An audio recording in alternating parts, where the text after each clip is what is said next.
we're live. We are Yay! live. Only took us 16 minutes of fiddling with technology. Yeah. We should get some technical people on this show to like help us out with this. Yeah.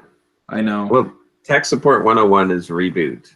Yeah. Right? After that, if that didn't work, Josh, I was going to tell you to grab that system restore disk. Stick it in the CD-ROM drive. Nice.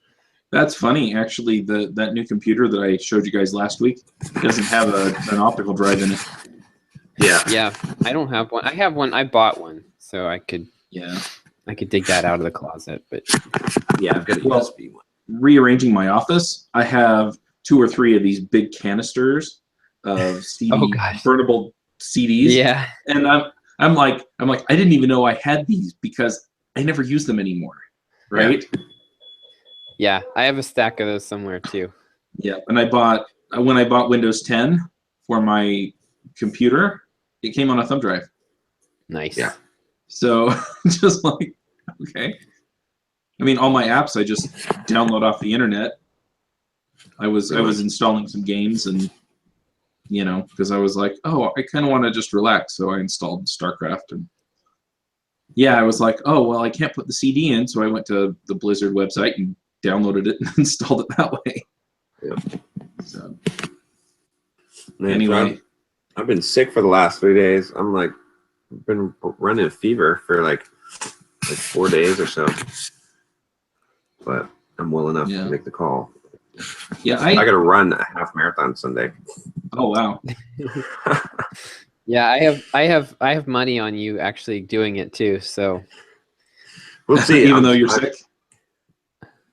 Even though he's sick, Josh. Yeah. I couldn't do it yesterday, but today I don't know. Tomorrow I'm hoping I'll be ready, and then Sunday I'll be able to do it. So nice. Yeah. I've been sick all week too. I've had a cold and stomach stuff at the same time, which is no fun. But the decongestant seems to help, so I'm hoping that after a couple of days it'll just be done. Fun. Yep. So can we just get right down to it? Because I have a question that's burning a hole in my pocket, I guess. Yeah, let's do it. So I know you're familiar with this, Josh. Ryan Levesque has his "Do you hate me?" question that he asks people. Yes. So I sent that out to people yesterday about JS Remote Conf, which was last week. Okay.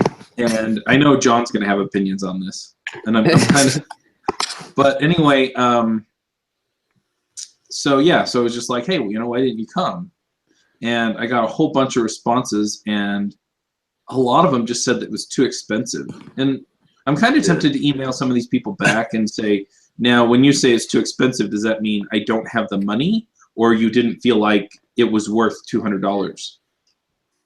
And dig a little deeper into that, or if I should just, I don't know. I'm kind of also juggling things here and wondering if I should just lower the price on the tickets, because I'm wondering if I lower the price to $100 per conference, then what if I double my sales or triple my sales at 100?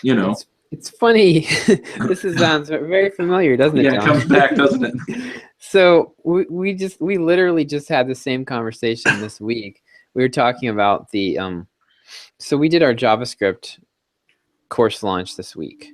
Mm-hmm. And one of the things I was considering, so day one, I was seriously bummed. So we launched it at it's $299. We launched it at $199, so $100 off.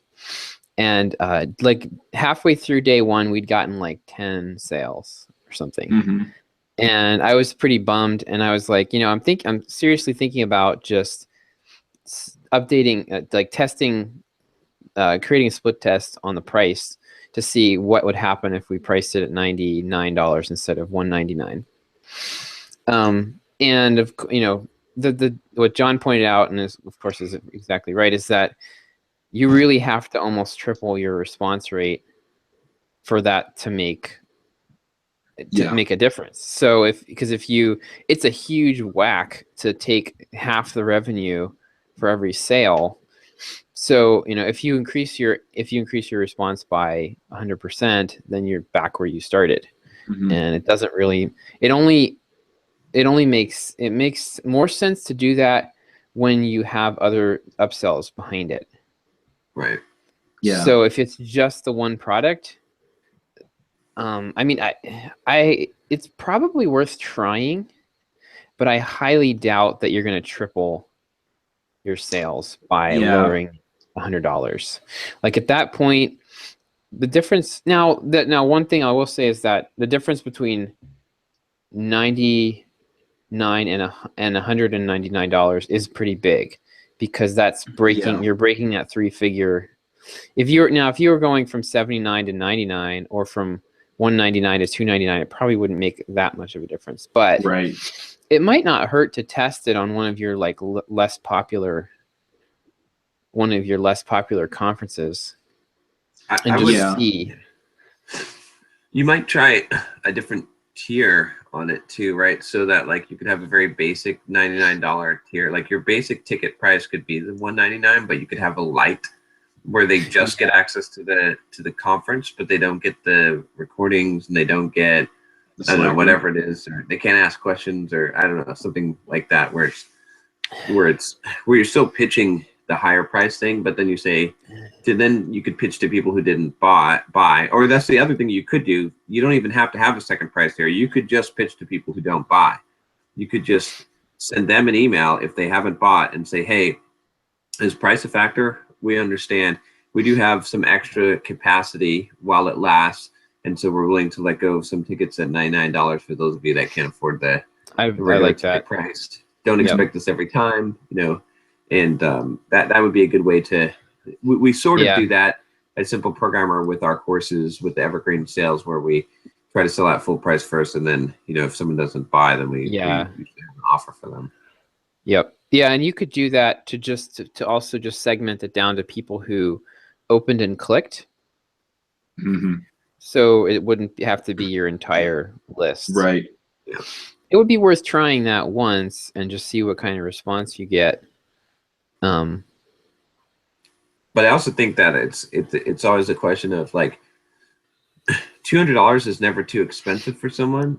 It is always a value problem, because like, I mean, people can bust out. I mean, I know, because I've been to Tony Robbins, conferences where the ticket price was like $4,000, and people have like sold their car and like, they're looking to stay on the floor of someone's hotel because they sold everything they owned to go to a Tony Robbins event. So, right. So like, not that you're going to be able to generate that kind of craze with an online JavaScript conference, but it's not at that price level. Like if you talk about like buying an Aston Martin or like or a Tesla, right? That's like, I can't touch it, dude. Like, sorry, I don't have enough money. But I think it would be worth. I think it would be worth going back to those people and just digging a little deeper into that, because probably like 9 times out of 10, what people are saying is, I just didn't see the value.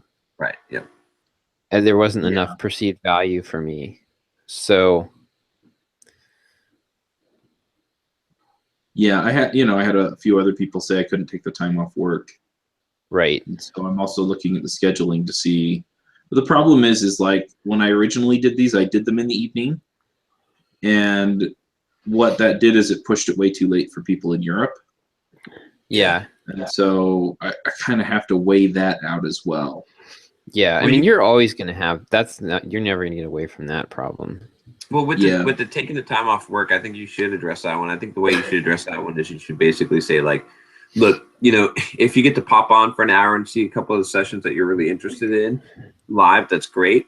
But when you pay for the ticket price, you're basically going to be getting all this training for free. Like you're going to get the video downloads of all of this stuff, which is worth the admission alone. So I mean, it's great if you can do it live, but most people can't even do it live. So this is that would be a great thing to do in your email sequence. You could just have an entire email about that. Just take one of those questions. Somebody asked you that question or told you that, and you start an email like, every time I do one of these conferences, I get a question like this, and then you put that in there, and then you just answer it. And Yep. I had a couple people actually also say that it was too far away. oh, you should totally do an email about that too. I have to. I have to. That would just be so fun. That would just be so fun to do. I mean, it's Yeah. like, I got one on the JavaScript course where someone's like, "My company will pay for me to attend this training. When is it and where will it be?" Yeah. yeah, Did you read any of Yeah. I really want to put like an FAQ in there, and then just I'm seriously thinking about adding that, and it's just a where's the conference online, right? It is on your iPad. There's a party in your iPad. Is there a dress code? Only if you turn your camera on. Yeah. I could put that in an Yeah. email too and just have fun with it. Yep. But yeah. And then I had a few people from overseas, and they were saying that the cost is way too high for them. Yeah. But I really don't know if there's a way for me to accommodate them. I mean, you'd have to. It's theoretically, it seems like something that we could, as a profession of marketers, solve at some point, where we do geo segmentation, and like but that's like so. It's so Yeah. far beyond what is really accomplishable and feasible now. Well, So, I also want it to be fair to people who are paying full price, right? yeah. Well, do it. I mean, do it like we said. Like, I think if you offer the people who didn't buy the half price ticket, I think then that, So just do like I that on said, the next one. So Yeah. I mean, Yeah. for these people that are Prematurity. Chuck, the people that are emailing you are probably telling you this is more than I make in a month. That's yeah. a tough sell. I mean, that's yeah. kind I of only the had a few. equivalent of I only have a few of those. Most of them it just says too much money or yeah. yeah. I mean, So yeah, that's the best thing. And if you're worried about the like perceived fairness, just make it so that when you offer those tickets at half price, just take something small away. Just be like, this is a light ticket, so this doesn't entitle you to, Yeah.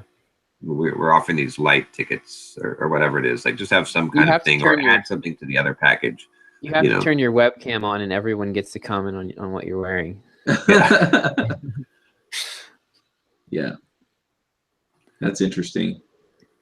Yeah. Yeah, definitely some things to think about. Yeah. So that's basically creating a really easy downsell. Yeah. I have to wonder though if it's really going to make that big a difference going from 200 to 100. It's half the price. I mean, if it's good to find out, I suppose, right? To see Yeah. how many Yeah. more people you get to buy. Yeah. Uh-huh. I mean, I think it could double. I think what I've seen when I've tested pricing like this is that it typically what happens is the conversion rate adjusts so that your revenue is within 10 or 20% of what it like in either direction. Oh, you So think like so? when I went from like the blogging workbook, I tested it at $1. I tested it at $5. I tested it at $7, and I tested it at like $9 and I think $12. And it was hilarious how the conversion rate would adjust. So like at $1, the conversion rate went to like 20 some percent. Mm-hmm. But since it was so I was testing $1 versus $5. At $1, the conversion rate went from like 10% to like 25%. Right. It was like it was less than a pack of M&Ms, so it's like a impulse buy. But the problem was that we lost a bunch of front end revenue, and then we didn't get more upsells as a result. Like the upsells were the same as what we were getting before, so we were just losing a bunch of money on the front end. With that exception, though, between like $5, $7, $9, $12, it was like a sliding scale. It was amazing. It was like we'd make $500 at $5. We'd make $460 at $7. It was very close. So, I mean, it's worth testing because every once in a while you will hit something where it's like 5x but if it's not a clear winner, then it's not worth doing. Here's an Right. idea, Josh. Why don't we do this? just gave me an Okay. idea. I'm taking our Okay. own advice here. What if we send out an email like today or tomorrow after the sale is closed to the people that didn't buy, and we Okay. offer them a $99 version, but we take out like the code review or something. We take out maybe one or two the things that Eric has to do manually. I didn't Yeah. really like those anyway. Right. I hate having that, something that we can't fulfill that we have to depend on him to fulfill. But what if we do that? What if we just say, look, I know that not everyone can afford it. We basically have this email and say, look, you might not need the code review, but you should still not miss out on the training. And maybe we even like chop it down to like $79 or something like that. I don't know. Yeah, that's a good idea. That's a good idea. Let's That do would it. let us test that low price, and it would let us Right. blast out. And I bet we make another. I bet we make another 100 sales or something like that if we chop it down to $79. That would make it worth it, right? Because then it's like $8,000 worth of revenue. Plus we got the upsells on there, Okay, we'll do that. Do that. and no one's really going to complain about that. Like, hey, we've offered you something, super cheap Right. price. Yeah. Plus, it'll give us an answer. And if that works, if that actually worked, then that could actually be a pretty decent launch strategy. It's just because you know how we've always been debating between the like offering different tiers, the pricing tiers, Yeah. like $99, $199. Maybe the answer is you don't. What you do is you offer them the one that you want to sell, and then for people that don't buy, then you offer the lighter. You make a lighter tier and offer Yeah. that at a lower price, so that you're not actually Yeah, a and then you're not downsell. ripping off, right? Exactly. Yeah, it's a downsell basically. So thank you, Chuck. I think you're gonna make us like Yeah. $8,000. Yay! Well, and I kind of already do some of this just with buying the videos after the conference, because you miss out on all the live stuff and being able to ask questions and interacting with speakers and stuff like that. And Mhm. so I tend to offer that for $100. Yeah. Cool. But yeah, launch ended up not being horribly bad. Yeah. I think we got decent results. Everyone comes in Yeah. at the last minute or actually past the last minute. I told you, Yep. Josh, Yep. this is how it works. Yeah, so this was interesting. Yeah, so I really didn't know how what to expect. Like I could have seen this launch because this is like JavaScript, right? And JavaScript is arguably the most popular programming language. So theoretically, most of our lists would be interested in it. And we're offering this thing at $200 to a list of 60,000 people. I could have seen us making 500 sales and doing 100K. And then part of Right. me was also like, no, we're going to sell like $10,000 and it's going to be a complete waste of time. So, yeah, so day one, the sale went, the launch went Tuesday through Thursday. So day one, the email went out at like 10:30, which is our usual time. And by about 3 or 4 in the afternoon, I was pretty like depressed. I think we had like 10 or 15 sales and, Yeah. around like $2,000 in sales. And I was like, oh, this is terrible. And I was thinking about just slashing the price or something and trying to just salvage it. And then, but by the end of the day, things actually picked up a little bit. And by the end of the day, I think we had like around $3,000 or $4,000 in sales. And I was like, okay, based on this, I've gotten pretty good now. I can predict based on the day one results, I can kind of project what we're going to see. Because we typically see about at least 50% come in on the last day. Yeah. So I was like, okay, well, this is probably going to be 15 to 20K. So that's not it's not a home run, but it's kind of a base hit. And yeah, so that's about where right now we're sitting at like around 16 or 17K. We'll probably get another trickle of sales today, and it'll probably end up being around 18K, 19K, and then we have a big chunk of our list that was already in our automated sales sequences that I excluded. So I'm gonna rerun the launch to those people, and that'll probably bring in another 3,000-4,000. So I think we're gonna be somewhere in like the 22 to 25,000 range. Which really isn't bad. That's like isn't really. So what we're debating is like, so we spent between me and Dan, we put in about 150 hours on this launch.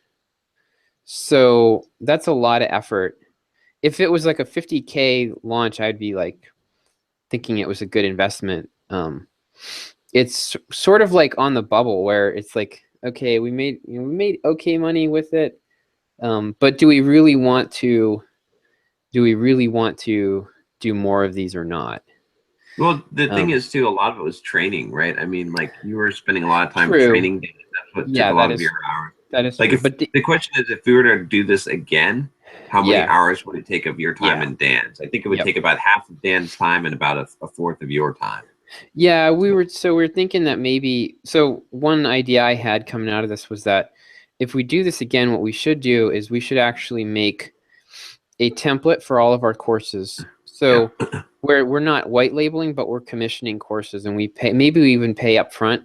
We pay or some percentage of the launch revenue we pay out, and then we own it. And then we have a template, so we can have like our own. We can have like our own kind of USP around the courses that we have. John has this 3-part template that he used for all of his Pluralsight courses that worked. That people like still email him and tell him like your courses were the best. Like I remember more from your Pluralsight courses than any other Pluralsight author. So we could take that template, teach that to everyone that wants to create courses for us. Yeah. And then we basically would have a uniform product at that point. And then we could have, if we could streamline the launch to where we just cut out the pre-launch stuff entirely, and we just do the launch emails and like a 2,000 word boilerplate sales page. Could we crank out like one of these every month or two? Right. To me, that's the model we have to do if we're going to do this like multi-author content stuff. And they probably should only be, we should probably price them lower, like maybe $97, because with less marketing, like when you cut back on the marketing effort, you have to cut back on the price too, because that's why you have these big, 10,000 word sales pages, is because when you're charging $500, you need 10,000 words to convince people to buy. But yeah, so that's one option for what we might do. One thing I was looking at this morning that was really interesting was I dug into the numbers in Drip in terms of who bought from our list, like how people interacted with the actual emails we sent out and who ended up buying. And so what I discovered, so there were 2 emails that I sent, the initial open cart email, and then the next email after that had the word JavaScript in the subject line. Yeah. So of the 4 launch emails, 2 of them used the word JavaScript. So what I looked at was I pulled everyone who had opened those emails, because if you see the subject line that says JavaScript and you open the email, you kind of have some interest in JavaScript. Right. So of the people that opened, about 24% of our list opened one of those 2 emails. If you opened those emails, you were the conversion rate overall was about 5%. So 5% of the people that read one of those 2 emails ended up buying the course, which is actually pretty good for a $200 product. That's not bad at all. Right. For the people who got the emails but didn't read either of those 2 emails, the conversion rate was 0.017%. So it was 300 times. You were 300 times more likely to buy the product if you had opened and read one of those 2 emails than if you hadn't. And that's not, so it's not 300%, it's 300 times. So that's 30,000% more likely to buy. Right? Yeah. So this to me, like the interest of the audience in the topic is like the number one thing. And about a quarter of our list is interested in JavaScript. And we're not going to convince the other 75% to buy a product about JavaScript. Right, exactly. So I'm going to definitely do some emails about that, because I was like, I mean, I expected it to be a big difference, but 30,000%, like that just, it blew my mind. So if we'd had a list of 60,000 web developers, this would have been a 60 to 80K launch. Because effectively what we did was we cut our list by three quarters because of Yeah. the, it's like it's just a segment. So Mhm. we just have to, if we're going to do this route, we have to keep that in mind that you're only going to hit like if we did a Python course, we I was probably just would thinking only that. hit 15 or 20% of the list at most.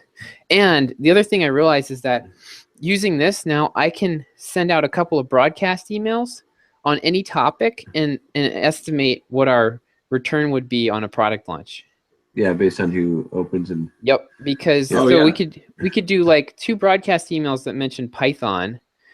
I take those people and I can see, okay, how many people opened and get a pretty good read on, if there's enough interest Uh-huh. there for us to do a launch. I'm going to do it so we're going to do the real estate course launch this spring. And I really want to see, I really actually think that one will be, I think the people that would be interested in that would be, even though the course is going to be more expensive, I think that they'd Mhm. actually be more likely to buy than this JavaScript crowd. Right. Because the reward, the potential ROI is a lot higher. But yeah, so that was really, really interesting. I had a lot of fun with that this morning. So I was pretty bummed about the launch. And after going through that exercise, I'm feeling like it was pretty solid. I mean, yeah, it wasn't. like 5% conversions on a couple of emails, like that's not bad at all. So it was Yeah, not what I that's was awesome. hoping for, but it ended up being. But yeah, so we just have to we have to scale our efforts accordingly if we're going to continue to do more of these. We have to basically just scale back the marketing effort and make it commensurate with what we expect to get. But it's pretty funny because we're starting to get people now. We got somebody email us this week who has a product on unit testing in JavaScript, and she was like, I think it was a female. She was like, yeah, I saw you guys launch this JavaScript course, and would you like to sell my course as an affiliate? So, oh my gosh! In the future, I need to have a boilerplate. I need to have a snippet response. I took the time to actually like explain good, why we yeah. don't do affiliate deals to this person, and in the future, I'm gonna just put that into Text Expander and like, Oh, there you go. you get my boilerplate response, and it's talk to the hand after that. Because what happens is we get these people who are like, they're like trying to argue with us, and it's like, Yeah. sorry, like Penguin Books does not go, oh yeah, let's sit down and you want our royalty rate is 10%, you want 50, let's sit down, we'll negotiate it, maybe we'll end up somewhere around 40, 35, meet in the middle. No, that's not No, it doesn't work that's that not way. what happened. I mean, You like, can't. so Well, it makes you realize like people don't understand. I don't care if you're selling like the hottest thing, something that will make it so you can have sex 50 times in one night.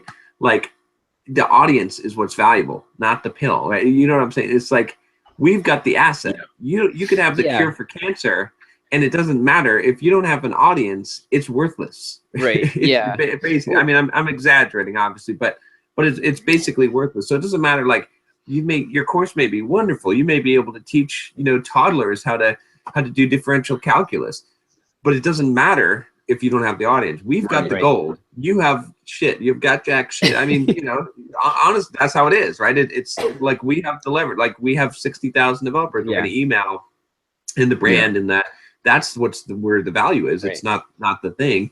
So Yeah. that's I think that's people just don't understand. I didn't understand that. I understand Yeah. it now. It's very, very clear that the audience is where the value is. Right. But yeah, yeah. she was going on about how like she put all this work into this course and she has 6 hours worth of content, and I was like, look, John spent thousands of hours building this audience over the last 8 years, and I've spent hundreds and thousands of hours now building the marketing machinery that we have, and like that way outweighs. I don't care if you spent 250 hours putting this course together.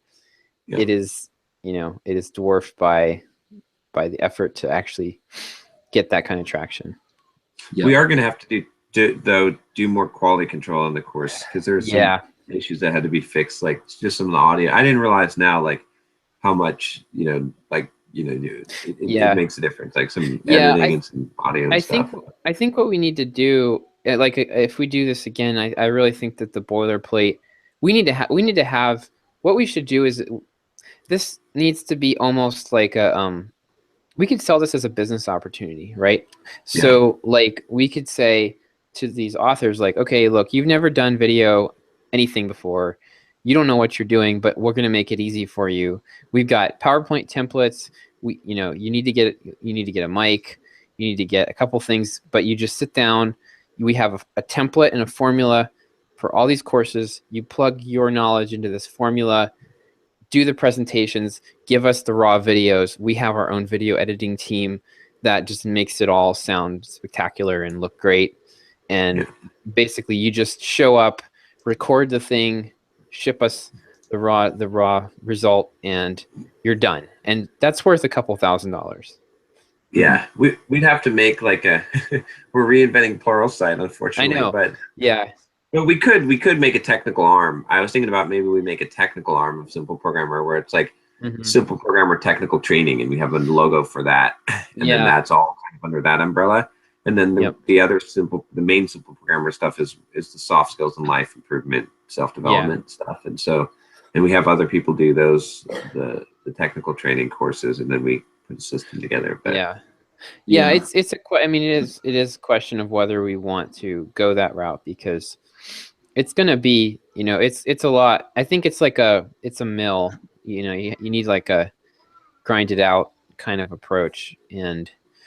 But if you do a good job with it, eventually people start, really they come to you for that, and they start, they'll send their, people will send you customers. And I think I'd be interested in like possibly getting a Python person, like taking it one step at a time, just like, okay, what do we learn from this one? And like, okay, can we get a Python person that would do a Python course? And then can we hire like on Upwork a video editor? Wants to do a Python course. Well, we could possibly have, yeah. So, and we could just like make part of that, like, okay, we need to get an editor in place on Upwork that can, and it's not hard to, finding editors not hard, right, to do video edits for that. I mean, even Rodrigo could possibly do that. But yeah, we might want to have Rodrigo do the first one or two, and then build out the system, and then we could hire someone else and he could train them. Yeah. But yeah, I've thought about doing some of the same things, because I get people asking, how do I do this, or how do I do that thing, or how do I learn this? And I could easily sell that kind of a thing. Yeah. Yeah. I don't have the time or inclination to make all of those courses. Yeah. Exactly. Yeah. Yeah. I mean, but I mean, if we go that route, I think that's the way to do it. I'm not really convinced I really want to go there. Yeah. Because I think I like what John's saying. If we can create a team that does this, then, because the problem is at that point we are kind of competing with Pluralsight, and that's not really our strong point. But we could definitely make it profitable. But yeah, well, the question is like, I mean, I think we could just try it on the side and see, like, and if it grew into something, we could still focus our main efforts on the main stuff here. So we've still got some more stuff. I think, like I said, overall, I think the ultimate thing I'd like to do is to have a year-long course, like a 12-month, essentially change your life or life mastery course that kicks off with a live event and ends with a live event, and has an optional upsell to spend the last week, or spend the first week or whatever it is, in an intensive training, a $10,000 training with me, going through all kinds of crazy stuff, and then have like it be like a $200 a month or so, or maybe even more than that, course that hits all these kind of areas of your life. And then we have drill down, like if it's like, okay, you've gone through this course, now you want to focus more on the real estate, bam, here you go. You want to focus more on the fitness side, bam, here's a more, so that each month is kind of like giving you a potential, like it tells us what courses to build, and then we just focus on like making that 12-month courses as Yeah. as good as possible. Yeah, I desperately, desperately want to do this because I feel like what it what it will allow us to do is really iterate on something, which is the way I like to work on stuff. Is I like to have my preference would be to have like one thing or maybe three things or something that we iterate on until they're like mind blowing. I want people to like come away from this stuff saying this completely changed my life. Right. Yeah. That's like easy to sell. So it's right, because we got to take the YouTube videos and move it into because that's the most valuable thing for most people is the YouTube content. So like, yeah, exactly. To be able to sell that. But Yeah. I think there's still a few things we need to do before that. The book launch, get the real estate course out, probably one more of the supplemental courses to be able to raise their revenue up enough. Yeah. Because I want to be able to raise their revenue up enough where when we record this life mastery course, that we can have a videographer follow me around, that we can have like do a lot of really cool stuff. Yeah. That we could yeah. One thing we should do, John, too, would be to do basically beta test the idea with like some kind of 30-day thing that could actually just become one of the modules, or like maybe we pick one of the months out of it and we just do that as like a 30-day thing to kind of figure out the format and everything. And then that's a good basically idea, we could just repeat the formula for 12 months. Yeah. One that I was thinking about was, so in the book you talk like Chuck, I've been reading through I'm almost done. I've got like 2 chapters left. John's massive tome. But one of the things that's really good in there is he talks a lot about the whole thing about being a specialist and choosing your specialization. And I think that's really, people really, really struggle with that. And I think like a 30-day thing where we walk people through how to choose your, like, because one of the chapters is like John's kind of saying, choose your guild. Like, are you going to be a web developer? Are you going to be a mobile developer? Are you going to be an embedded systems developer? And like, that's not really a specialty, but it's like your guild, and then you have to choose a specialty within that. So we could walk people through the process of deciding, what they're most interested in, and then helping them choose a specialty within that, and even like a specialty that they could blog about. Right. In 30 days, like that would be a really valuable outcome, I think. I know somebody who's doing something like that. Philip Morgan, who's on the Freelancer show. Yeah. He has the positioning manual, and he's working on the positioning course. Oh, that's right. Yeah. Nice. Yeah. Yep. Yeah, I've talked to him. That's targeted at he's on my list. Agencies mostly. Yeah, it's targeted at mostly, agencies. Yeah. But this is at the individual level, but same concept, real same. Yeah. Well, and something I've been saying lately too, as I've kind of enhanced that idea is because people struggle with this a lot, is I tell them, you want to pick the thing that you can be the best in the world at. Like, and I'm not kidding you. Like, honestly, you can say you're the best in the world, and it's like, well, what are you the best in the world at? Well, I'm at soft skills for software developers. There's no one that even comes close. There's not even a second place that's even within note. Like, that's so clearly that's and I could say at being the most prolific software development YouTuber. There you go, right? Like, you can. It's not as hard as you think, is what I'm saying, to be the best in the world at, right? Maybe I could even say I'm best in the world at being a fit software developer, although probably not. There's probably someone else that probably looks more ripped than I do, who's a software developer. But people might not know that person, so it doesn't matter, right? So but it's easy to do that if you think about it. If you narrow down your niche far enough, or you're willing to. I mean, there's multiple avenues you can pursue to do it. If your niche is small enough, you can be the best in the world at whatever. I mean, look at the Guinness Book of World Records, right? There's a lot of things to choose from. Right. That there's not much competition. Or you can be so intense at a thing, right? Or you can use fame from one area to spread over to another. There's a lot of ways that you can end up taking that best in the world title, but that's where I think you've got to be able to focus is to actually, because if you're not the best in the world at a thing, then you're going to be fighting a battle the whole time with all the competition. Well, and this goes into some of what, because I've been doing office hours for my beta for my Get a Job product. And I had somebody ask me if they should specialize or not. And I said, I said it really depends on what you want, but the specialists, the experts in a particular area, are the ones that are getting paid the big bucks. Right. And they're the ones, you know, there's a smaller demand for experts in that particular area, but there are a whole lot less people trying for those positions. And so all you really have to do is show up, and they know that they want you. The flip side is it also makes it really easy to figure out where you're supposed to be, because only certain companies are going to want your expertise. Exactly. Yep. The flip side of that is that, you know, if you want to just kind of be able to go and do a job anywhere, anytime, whatever, then being a generalist works for that, but then you have to compete with everybody else who's a generalist. Yeah. And even if you specialize just a little bit, so you're not the best in the world, but, you know, you still narrow the market and narrow the people who are going to want to hire you for that skill set. You know, so you're not just the only one. It still greatly enhances your chances of getting hired for a higher dollar. Yeah, Yep. exactly. Yeah, whenever you can narrow your list of target prospects down from like everyone to like, you know, 10 like if you can get it down to like 10 or 20 companies, it becomes so easy. Yeah. Oh, yeah.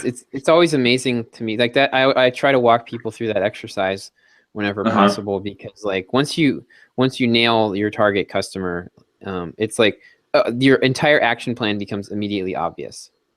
Yeah. And you realize why everything you're doing that's not working isn't working. People always want you to be a MacGyver, but they don't want to hire a MacGyver. Yeah. It's like, because you know, no one wants to, like, MacGyver's too much of a risk. Like, they think, oh well, if he can do anything, then he probably can't do everything really well. But once you get there, yeah, they want you to have all the skills, and you got to be the MacGyver guy. But you got to market the one thing instead of saying, oh yeah, trust me, I got this. Bubblegum, toothpick, paperclip, give me that, and I will fix your server. It's a very, very hard sell.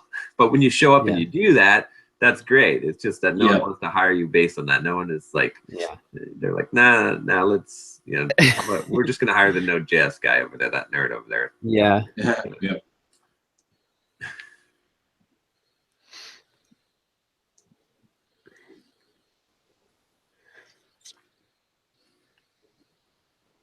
Yeah. So one other thing that I've been working on is I'm going to move Ruby Rogue's Parlay.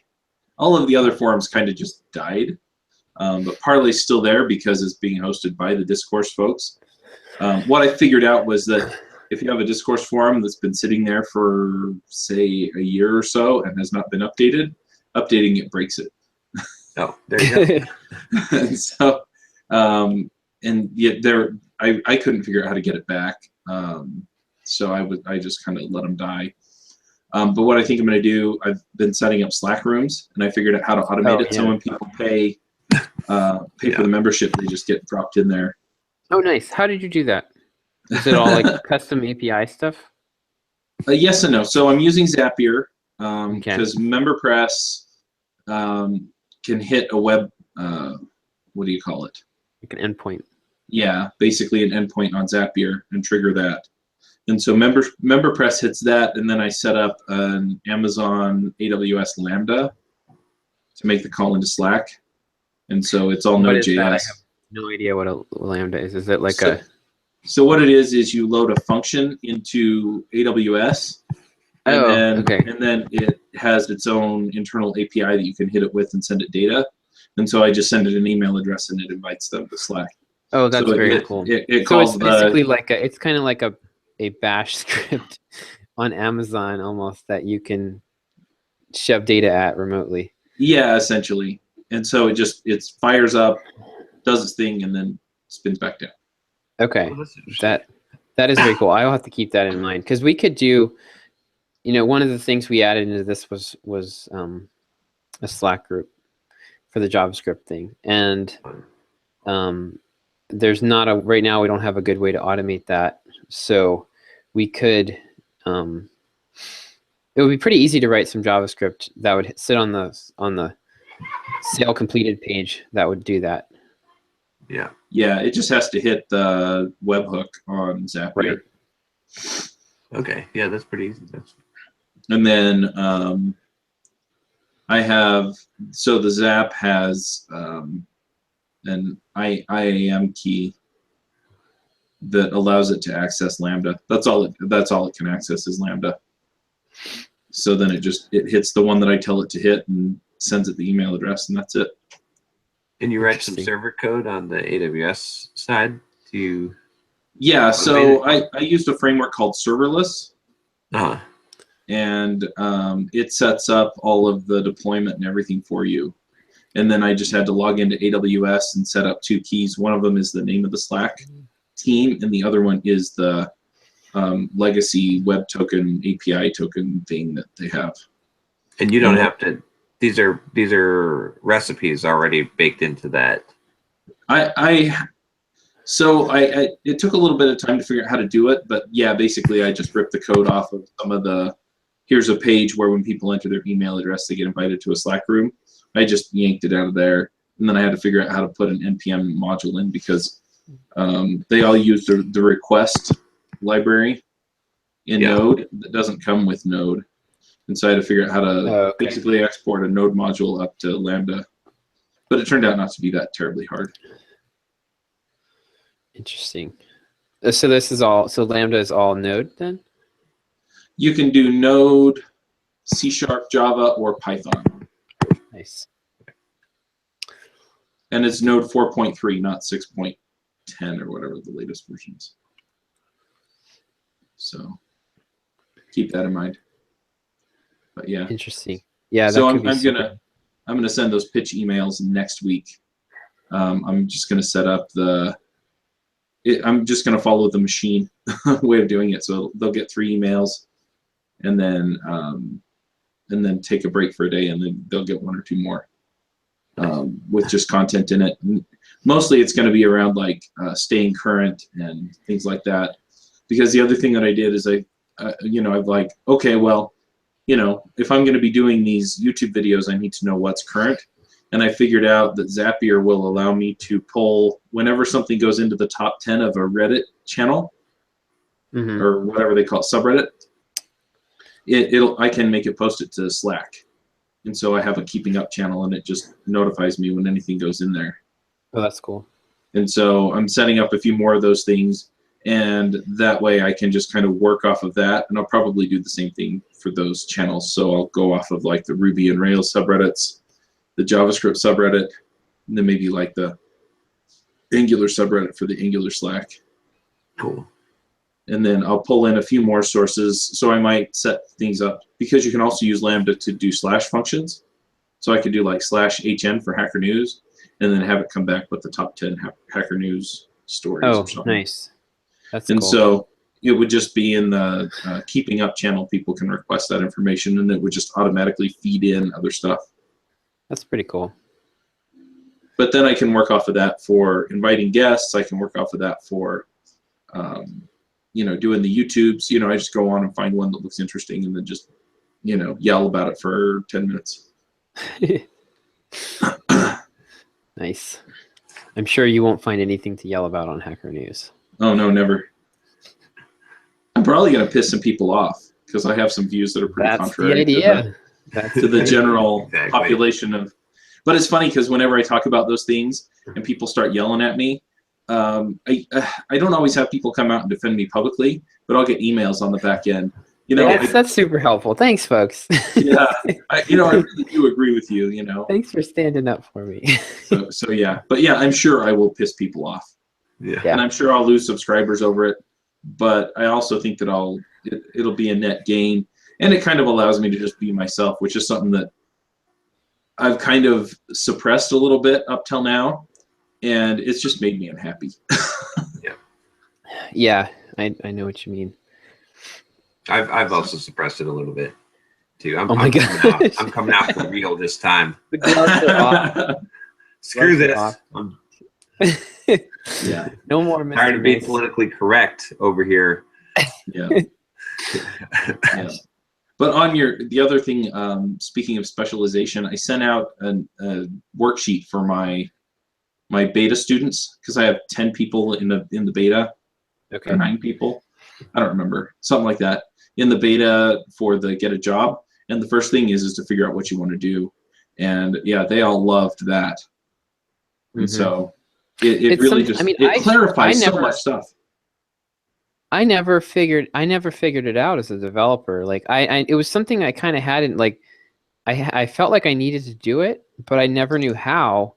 And I think one thing that I've learned from the marketing background that I think we could take into this that would be extremely valuable would be helping people assess like how viable. So you don't end up like I'm going to specialize in Haskell, right? And then and then Yeah. there's literally no. I mean, there's probably room in the world for a few Haskell developers, but there's it's pretty limited. You're limiting yourself unnecessarily. For me, like Right. the best thing I came up with was I mean the Xamarin iOS thing that I was doing. That would have been, had I continued to do development, that Mhm. would have definitely been a good one. But Yep. I thought about doing SharePoint for a while because that's like, if you, it was funny because like I hated SharePoint, but I knew if I got good at it, it would be like, you'd be like $150,000 a year guy easily. Yeah. Yeah. Because everyone hates it. It's like, Exactly. it's if you can take the pain, and it drives everyone else out. If you can stand the heat. But I just couldn't stomach it. It was the worst form of, so most of the SharePoint development is copying and pasting editing XML and then copying and pasting it into little 3x5 size text boxes, hitting submit, and then watching the server go, the screen go yellow and not knowing why, and then having to like troubleshoot it. So that's the life of a SharePoint developer, and I just couldn't take it. Our SharePoint contingent has just dropped. They're going to send Chuck emails. Yeah. Yeah, I agree with you. Yeah. Oh, Chuck, I forgot to tell you, I'm learning Italiano. Oh, parli italiano. Yeah. Non molto bene. Pratica. We're gonna need subtitles for the show pretty soon. Parli Italiano piccolo. It was funny when I was out in San Diego. I got John pretty good because he was like, it was like 8:30 or 9 o'clock one night. We'd had a long day, and I was sitting there with John and his wife Heather, and we're like, John was like, "Man, I haven't done my Italian yet today," and I was like, he had just done this video about how you shouldn't ever like cut yourself a break or let yourself off the hook, and so I was like, John, just this once. You need to just cut yourself a break here. Just let yourself off the hook today. And he stared at me like, I hate you. And he stood up and went upstairs. It was great. Yeah. I keep thinking I might want to learn Japanese. I think that would be fun. I studied in high school. It's definitely a difficult language to learn. But what are you doing to learn it? I know this is way off topic. But... for the Italian? Yeah. I'm using Duolingo for about half an hour every day, like going through trying to hit a new lesson every day, and then I'm also using the Pimsleur. Okay. Courses. I found it on Audible, so I could like 5 Audible credits to get Italian 1 on the Pimsleur. So it's a daily about 30-minute lesson that you do that you basically auditorily, right? So you respond. So while I'm running or I'm at the gym, I'm talking to myself in Italian. But okay. Yeah, but it seems the Pimsleur seems to actually work really well. I mean, the Duolingo is building vocabulary up, but the Pimsleur is building fluency. Like I'm actually catching myself sometimes thinking an answer in Italian. Oh, that's pretty cool. Yeah, like just in day-to-day life, you're like just thinking in Italian once in a while. Like last night when I had like a high fever and I was trying to go to sleep, your brain all of a sudden like all this Italian was coming into my head. It was weird. Yeah. Like just I think when you're in like a fever, like that's probably the best language to speak. Just like rave in Italian. I think it's interesting though, because basically what you said is I spend a half hour or so on it every day. Yeah. And I think people look at some of these things and they want it to be this big thing, down to writing or some of these other habits are just working out. Yeah. Yeah, half hour. Chuck, sounds like you just transitioned us into thoughts. I didn't mean to. I just thought it was interesting because I was like, yeah, wow, how do Yep. other people learn languages? And it just kind of struck me. It's like, oh yeah, just a half hour. Just do it for a half hour. What I figure is like you just do it like, and I'm already gaining quite a bit. Just I mean, I've been doing it for a few months, but at some point your brain clicks over, right? It's just like learning to program, like any kind of language, and there's like that the center of your brain is geared towards language processing. So it's the same thing, Josh, like with the memory thing, right? Where if you hack the memory by using the spatial recognition, like the memory fortress, like your brain is also wired for language. So if you get enough of it in there, then and start using it, it'll start to naturally, like you'll have enhanced ability, I think, to remember and to speak things. So but yeah, just a little bit each time. What I figured is I'll do that. So I end up spending about an hour a day, I guess, because I do the Duolingo as well. But I figure at some point when I understand enough, then I'll probably just start listening to a lot of Italian podcasts or maybe watching some movies, and things like that. That will help automatically. Like there's not as much of a point in doing that now, because when you get to about 25% cognition of it, I think, where you can recognize it, I think then at that point it probably makes sense. So yeah, like I find that a lot of other languages have a much faster cadence, just more syllables per minute, and that makes it really hard. Like if you're not at that 25%, I hated that. We had Spanish class. I took Spanish in college because I didn't get any when I was being homeschooled. So it drove me nuts because they'd have these videos and like the people were speaking at a normal conversational speed, but normal conversational speed for Spanish is faster. Like the number of syllables per minute is probably like double English. And it was like the words just, it was like it was indistinguishable for me because I was at too much of a low level. Yeah. Yeah. When I learned Italian, it was 8 weeks full time, and then they sent us to Italy. Nice. Oh, okay. Yeah. 8 weeks full time would probably be good. But how much of it do you retain now? A bit. I give my foreign exchange student a bad time in Italian. It's pretty funny. Oh, okay. My wife's like, "What did he say?" Because she's cracking up, right? Yeah. So yeah. I mean, sometimes it's hard for me to recall, and then other times you were talking about how it's like, oh, the word comes to me in Italian. When that happens to me, I can't remember the English word most of the time, and so then it's just annoying, right? Yeah. So, but it still happens. Yeah, I should probably spend some time like watching Italian videos and see if I can find some people in Italy to just talk to. Just to keep it up. Yeah. Yeah. Okay. Well, I'll you can practice on me soon. Yep. But yeah, the other thing though, when I learned it, I had taken French in high school for 6 years, and the grammatical structure is pretty similar, even if I figured. Yeah, go ahead. even if the vocabulary and pronunciation are different. So Yeah, it's become pretty apparent to me that once I learn Italian, I'll be able to understand but not speak Spanish. kind of. Because like already, like I already am like, oh, okay. Like when I hear someone speaking Spanish, I'm like, okay, I get that now. Like, Yeah, I've talked to some people, and depending on where they're from, some people are easier to understand than others. And the other thing is I have to get them to slow way down. Oh yeah, Mhm. yeah. But then I can understand, a little more than half what they say. Yeah. Troppo velocemente.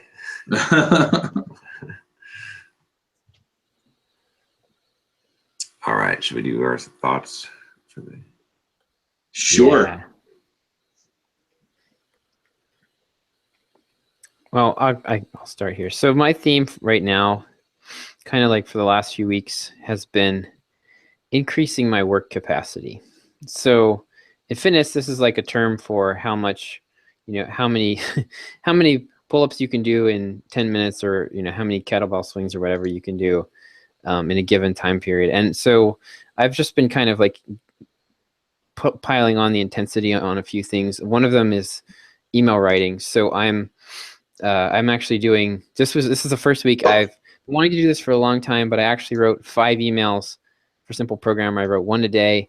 I'm still doing my emails for my list.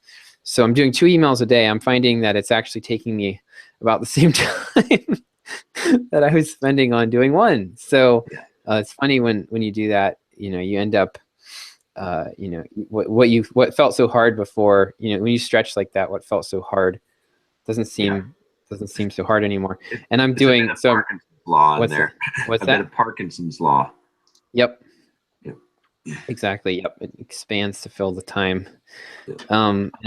So I'm also doing this with a little bit with my workout. So I'm doing for a couple weeks here. I'm trying this crazy intense workout program where I'm actually working out 9 times a week. So it's no, maybe not 9. Yeah, 9. Because I'm doing it's 6 days a week.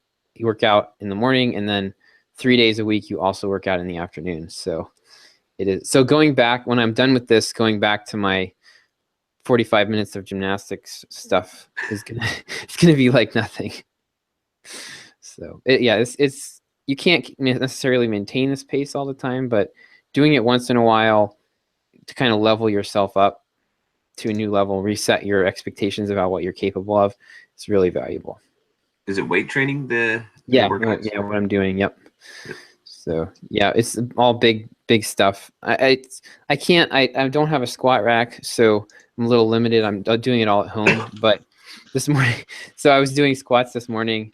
I think I'm only going to do front squats because I was doing back squats, and I upped the weight a little bit, and it was only like 95 pounds or something. But it's really difficult to get the weight. You have to lift the weight up to your shoulders and then get it around and over the back of your head, which is dangerous because you could drop it on your head or your neck. And I got it onto my back, and then I must have tipped it a little bit because the weight plate slid off. Oh, no. Yeah. And it's like, then you've got like 50 pounds on one side and nothing on the other. So I was like, this is not working. So I'm going to only do front squats, but. You could do pistol squats too, like if you could. Or dumbbell squats. I might try doing dumbbell squats. Because you could do it with no weight if you do one leg squats. Like no weight is going to be heavy. It's going to be hard, and then like you won't need much in your hands for a while. Yeah. Yep.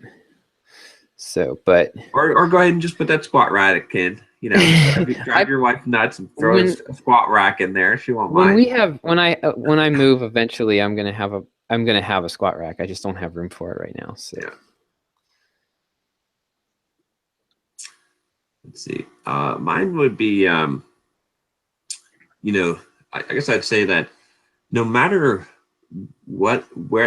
how much you like it or not, like it is what it is, right? Reality is always reality, right? I think to piggyback up what you said, Josh, who's that? There's a quote that's like by Henry Rollin, and he says, every day the 100-pound dumbbell is still 100 pounds. The steel never lies, right? Right. And that's the reality. I think a lot of people, it's often hard to face the reality. Like, what is your life right now? Well, it is what it is, right? It's like the situation is the situation. It's very tempting to deny what the situation is, to stick your head in the sand and not see it, or to make some kind of justification, or to really just try to fight reality as if you can, fight what reality is. And really the only way to change reality, the only way to make any kind of change is to recognize and accept it first. And so I think that's just something I've been thinking about, especially like, there's certain things like I got sick this week. I could not run. I could not lift weights. I was, in bed with a fever, and that sucks. That messes up my training, messes up my program, messes up my plans. But hey, that's reality. Like I can fight it. I can cry about it. I can whine about it. I can just like say, okay, where are the chips right now? The chips are where they are, and this is it. Same thing I think with business, like all the time. It's like, well, that's at first when our launch would look like it was really, really going to suck. It's like, but that's reality. That's like, I can be upset, can cry about it, but that's what it is. So what can I do? And I think that's like the one thing that I've just learned in my life is like, when shit hits the fan, like I need to like assess the situation and not you know, it is very tempting to turn your head and not look at the gore in the car crash. Like, but it's like, you're the surgeon. You have to look at the gore. Like, in your life, you are the surgeon in your own life, right? If you are going to turn your head and you're like, oh, I can't, you know, and you throw up in the bucket, you know, no one else is coming along to stitch you up. Like, you're going to have to look at it and say, shit, you know, sometimes you're going to have to take out the pocket knife and cut off your own leg, whatever it is, but you got to face it.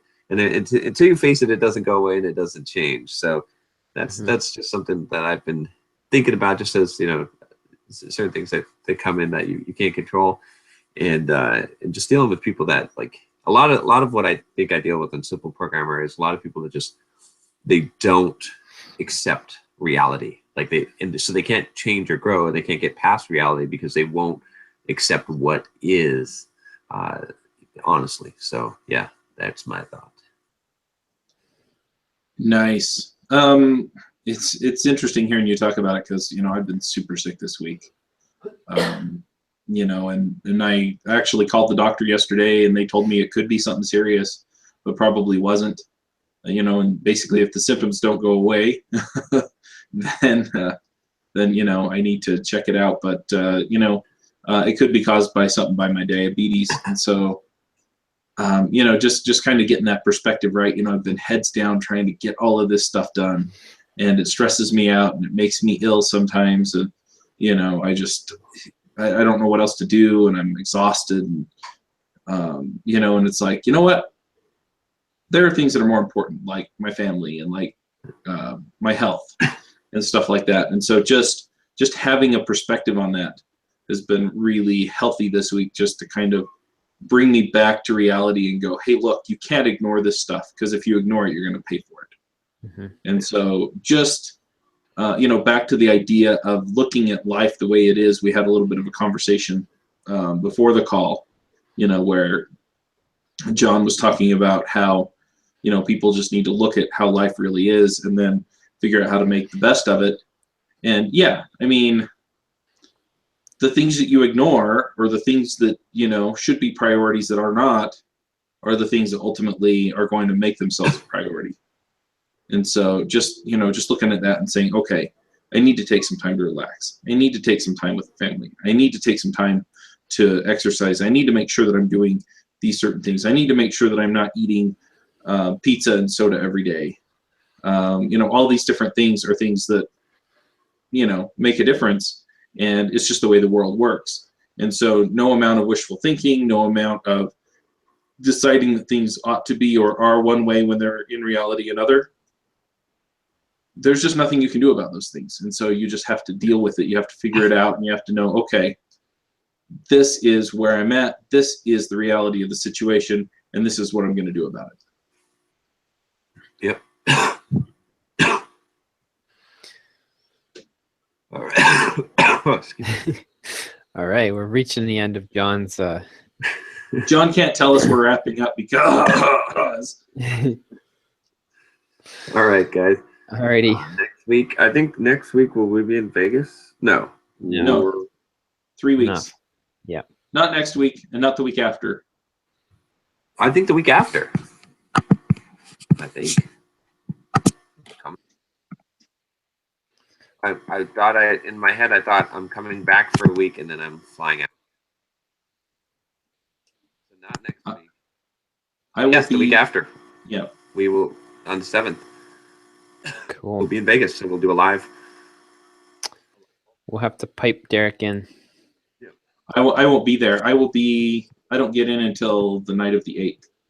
Oh, okay. All right. Well, me and Josh will be live. Yay. All right. See you guys. That's next time. Bye.